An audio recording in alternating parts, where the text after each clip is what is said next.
So you'll probably notice how in the last video, when you ran your app, the text view jumped to the top left corner.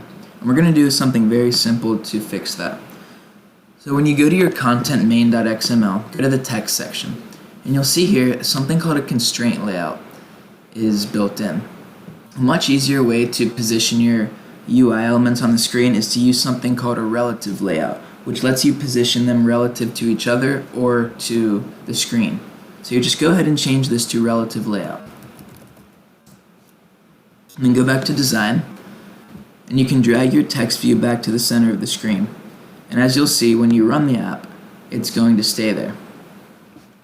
Now while that's building, I also want to talk about this little thing down here, the floating action button. You can't access it from content main. You'll have to go over to your activity main.xml to open it up. Alright, and as you can see here, when the app ran, Hello World stayed in the very center.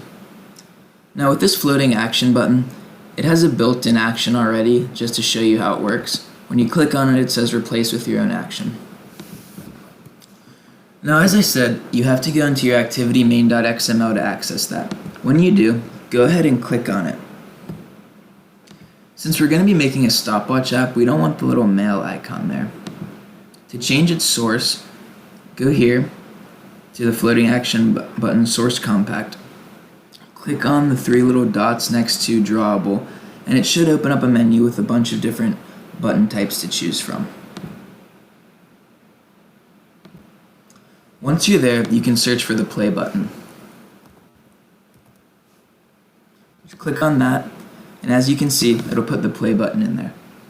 I think it's better to have it a little bit bigger, so I'm just going to go up here and change the width and height of it.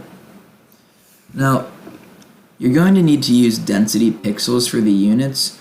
That's just another term for the units you want the UI element to be. So let's try 50 by 50.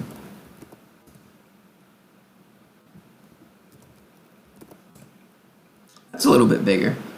Let's make it a little bit larger actually.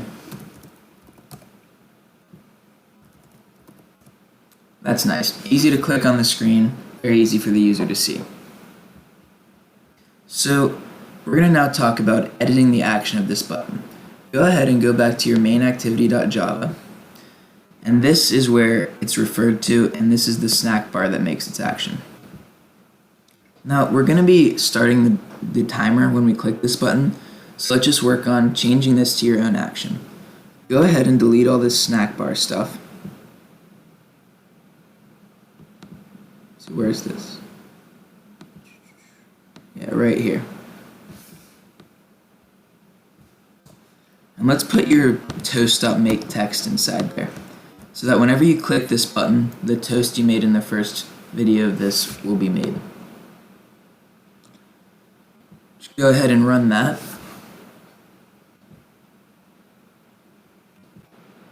So now that the app is rebuilt, you'll see this button's a lot bigger and now has a play symbol instead of mail. And when you click on that, your toast gets made right there. In the next video, we're going to talk about starting the timer using something called a handler, and that'll be the final one for this app. You guys are almost there. Keep at it.